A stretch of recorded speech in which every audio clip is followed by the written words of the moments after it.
Bonjour ladies and gentlemen et nouveaux visiteurs sur la chaîne YouTube. Ici Mr Flamingo et bienvenue pour une nouvelle vidéo critique.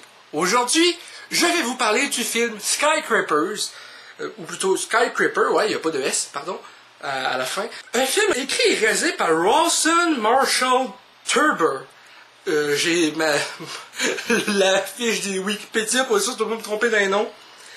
Et ça met en vedette Dwayne Johnson et Neve Campbell dans le rôle d'un couple. Et ça met également en vedette, attendez une minute que je trouve, Roland Moller dans le rôle de Kores Bota, le terroriste principal de l'histoire. Au départ, en allant voir ce film avec mon père, j'étais sceptique, je vais être honnête. Parce que je pensais que ça serait un copier-coller de Die Hard 1, Piège de cristal, avec Bruce Willis. Et il s'avère que bien que le principe du film soit très similaire, l'histoire en tant que telle ne l'est pas. Et je m'explique à ce sujet. Mais pour commencer, on va parler un peu de Dwayne Johnson, qui joue ici un homme qui a été dans le FBI ou l'armée, je me rappelle plus trop. Et en tout cas, lors d'une opération qui a mal tourné, se ramasse avec une jambe en moins, la jambe gauche, si je me trompe pas, je reviens tout juste du film. Et normalement, c'est sa jambe gauche qui lui manque dans le film. Et il a une prothèse, donc. Neve Campbell joue le rôle de sa copine. Et elle est encore une fois doublée par Lisette Dufault, quoi, qui la doublait déjà dans les films Scream au Québec, ou Frisson, comme dit le Québécois.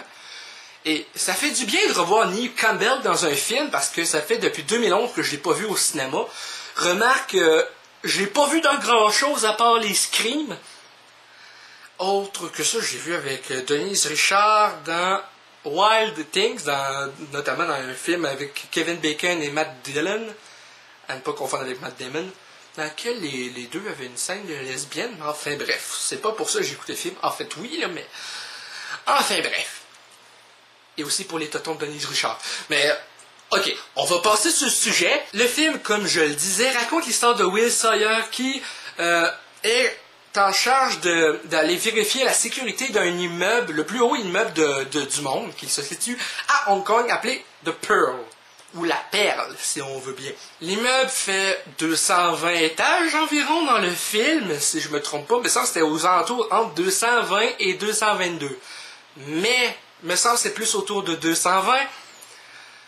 C'est le plus haut immeuble du monde dans ce film, comme je disais, et il va y avoir une attaque terroriste dans cet immeuble. Et contrairement à Die Hard, d'où ce film est similaire, contrairement à Die Hard, justement, dans lequel les terroristes allemands allaient pour voler de l'argent, ici, ils veulent voler une genre de clé USB qui contient des données, ou plutôt les noms de plusieurs personnes qui engagent les terroristes principaux et qui sont ils veulent récupérer la clé USB pour éviter que leur nom soit rendu public et ensuite que la police puisse ensuite les arrêter. Donc c'est principalement ça l'histoire. Mais le film débute sur un peu, pour nous tout montrer, il débute il y a 10 ans lorsque le personnage de Dwayne Johnson a perdu sa jambe gauche dans l'opération qui a mal tourné. Et après ça, là, la fille qui va l'opérer, c'est en fait Sarah, le nom de sa copine dans le film joué par Neve Campbell. Elle va l'opérer, et après ça, ça saute de nos jours, ils sont à Hong Kong, et ils ont maintenant 2 enfants, des jumeaux, un garçon et une fille. Et, honnêtement, le film, malgré le fait que ça se compare assez bien à Die Hard, ça reste quand même 2 films assez distincts l'un de l'autre. Je dois l'admettre. C'est sûr que c'est très dur à comparer entre les deux parce que l'histoire est assez différente malgré le fait qu'elle soit aussi similaire en même temps, si ça fait ne serait-ce qu'un peu de sens. Mais c'est sûr que Die Hard reste vachement meilleur. Mais ce film ici a quand même un certain charme, malgré que le film ait quelques scènes tirées par les cheveux, ce qui expliquerait d'ailleurs pourquoi Dwayne Johnson n'en a plus aucun sur le crâne. Genre, notamment des trucs qui concernent du duct tape. J'en dis pas plus. Allez voir le film pour comprendre pourquoi je parle de duct tape. Donc, le film raconte comment il va essayer de retrouver sa famille dans l'immeuble qui est attaqué par des terroristes. Mais pas juste ça. une partie de l'immeuble est en flammes. Donc le but c'est d'aller sauver sa famille qui se situe dans les étages au-dessus des flammes et les ramener jusqu'en bas des flammes pour qu'ils soient sains et saufs et aller les ramener à la police pour les protéger et ensuite s'occuper des méchants.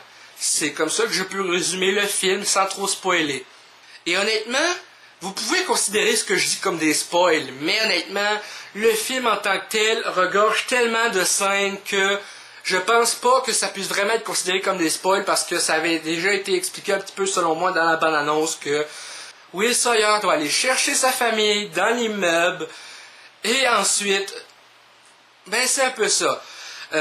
Les bandes-annonces ne montrent pas le meilleur du film, au moins.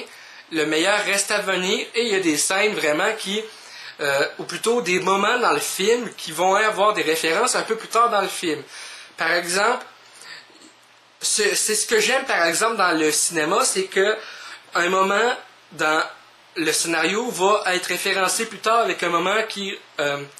par exemple, tu vas voir un logo dans le film, il va être référencé plus tard comme « Ah, j'ai vu telle personne avec tel objet, avec ce logo-là dessus. » Ou encore, ils font référence au début du film à quelque chose avec la femme de Will Sawyer. Et à la fin, il va y avoir une référence pour comment ils vont régler un problème.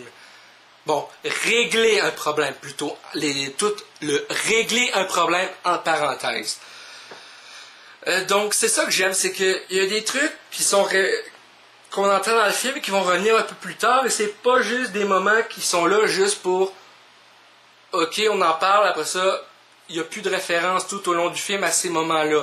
Tu parles de quelque chose, on va en entendre parler un peu plus tard dans le film et c'est ça que j'aime. Par exemple, je travaille depuis 2011 sur l'écriture d'un film d'horreur que je veux faire moi-même, à l'écriture, scénario et montage. D'ailleurs, c'est une bonne raison d'aller peut-être m'aider sur Patreon pour financer le projet. J'ai besoin d'environ 5 000 $ pour tout faire. C'est un projet que je veux faire qui dure environ aux alentours de 120 minutes, le film au complet. J'espère y tenir le premier rôle en plus de réaliser le film. Et c'est ça, pour comparer un peu avec ce que je raconte là, pourquoi je parle de mon projet de film que je veux financer avec Patreon, c'est pas juste pour faire une pub pour mon Patreon, non. C'est parce que dans mon film, je veux m'insérer des moments qui vont être référencés un peu plus tard. Par exemple, s'il y a un gag plus tard, il va y avoir une conséquence ou une réaction à ce gag à un autre moment du film. Pourquoi il s'est passé ça? Ben, on va savoir un peu plus tard. Il va y avoir quelques gags aussi pour apaiser l'atmosphère, mais il va y avoir aussi des gags avec une réaction et une conséquence ou qui fait avancer l'histoire. Et c'est ça que j'aime dans le cinéma. Et c'est ça que j'aime dans ce film, c'est que les trucs ont un moment qui introduit cette idée et un moment qui va conclure et intégrer cette idée correctement. Et ça, je trouve ça vraiment chouette. Donc, c'est un peu ça pour cette vidéo critique. Je pense pas avoir autre chose à dire autre que ça. Donc, j'espère que cette vidéo critique vous a plu. Si c'est le cas, n'hésitez pas à laisser un commentaire. Un petit like, ça fait toujours plaisir. Et un abonnement à ma chaîne pour de vidéos chaque semaine, normalement. Sur ce, Flamingo out.